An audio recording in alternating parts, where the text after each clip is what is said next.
The Boy and the Heron is directed by the one and only Hayao Miyazaki and is reportedly his last film. This is not the first time I've said that. When I reviewed The Wind Rises 10 years ago, that's what everyone was saying then too. So a young boy named Mahito, yearning for his mother, ventures into a world shared by the living and the dead. As he embarks on an epic journey with a gray heron as his guide, Mahito must uncover the secrets of this world and the truth about himself. But before we get into the rest of the video, I do want to give a special thank you to the sponsor, BetterHelp. Everything that's gone on in the past few years has been a lot for me to process, what with becoming a father, directing a movie, the actor strikes, the writer strikes. It's been a year that's made me very grateful to have BetterHelp. To get started, you fill out a questionnaire to help assess your specific needs, and then you'll get matched with your therapist in most cases within 48 hours or less. BetterHelp can match you to one of over 30,000 therapists in their network, which gives you access to a wider range of expertise than may be available in your area. BetterHelp connects you with a licensed therapist who's trained to listen and give you helpful, unbiased advice. With BetterHelp, you can have your therapy sessions as a phone call, as a video chat, or even via messaging if you prefer that, whatever's the most comfortable version of therapy for you. Over 4 million people have used BetterHelp to start living a healthier, happier life. If you think you might benefit from therapy, please visit the link in the description below. That's betterhelp.com/Chris Stuckmann. Clicking that link helps support this channel, but it also gives you 10% off your first month with BetterHelp. So you can connect with a therapist and see if it helps you. Once again, that's betterhelp.com/Chris Stuckmann. That link is in the description below. Thank you so much to BetterHelp for sponsoring this video.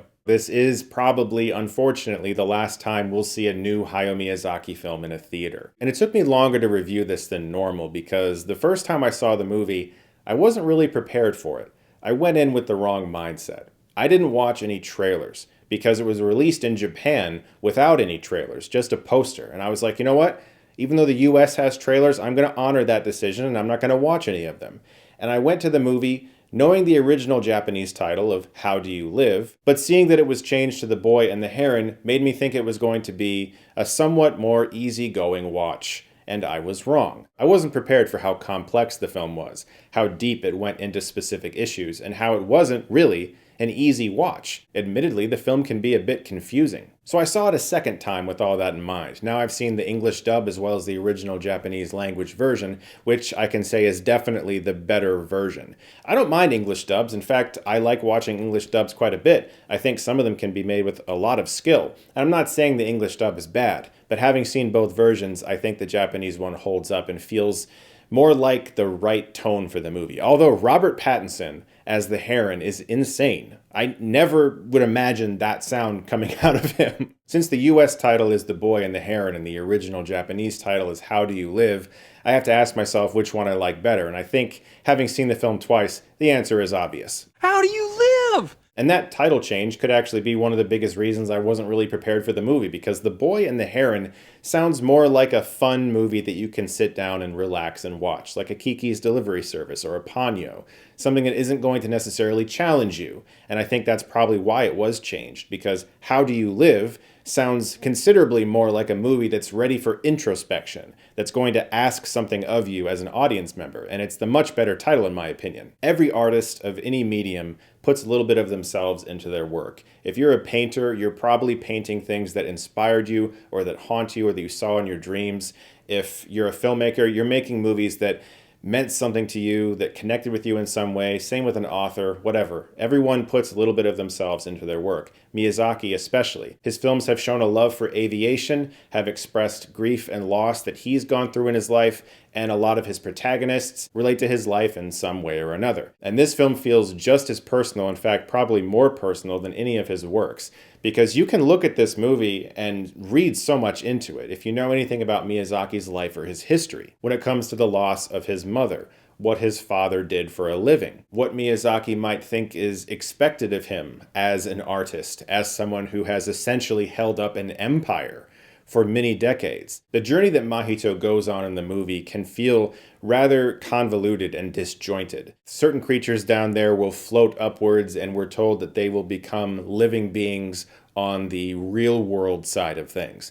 This island that he's on is surrounded by water, It seems like nobody can escape it. As soon as he ventures into this world, the movie takes on a dreamlike feel that reminded me more of Angel's Egg than anything Ghibli's ever produced. Which is why I'm blown away that it's #1 at the box office, that it got great reviews from critics and people, and that it's doing as well as it has, because this is by no means a movie that kind of takes you by the hand and says, have fun. This is not necessarily a movie for kids either. This is a deeply mature film. Obviously, Miyazaki's name has something to do with this, but I also think that people are excited to see something that is somewhat challenging. In typical Ghibli fashion, the animation is absolutely astonishing. It was so wonderful to see a hand-drawn movie on the big screen. And part of me really hopes that its #1 opening at the box office will make some people in Hollywood start thinking like maybe we could do some more hand-drawn features. I know that style is very time-consuming and difficult, but there's a sequence in this movie where Mahito has to cut open a fish. And what occurs, I haven't seen anything that visually arresting in an animation since Akira. And what's so great is that it's kind of played for a laugh. You could also look at the narrative that unfolds once Mahito journeys into this world as a bit of an allegory for Miyazaki's life and career, not just for the loss of his mother or his father's job, but his career as the head of Studio Ghibli, as somebody who's brought all of these classic films to us. And I don't think that there is a definitive answer, so to speak. I think that similar to Oshi's Angel's Egg, you could read a lot into this movie and find many interpretations that mean something to you. Different emotions that are explored thoroughly, as well as autobiographical stories of Miyazaki that we might know and some that we might not know. Of course, it is in some way loosely inspired by the book How Do You Live? Mahito is gifted that book in the movie, but in so many ways Miyazaki has made this his own film. Not everyone is going to like The Boy and the Heron or How Do You Live?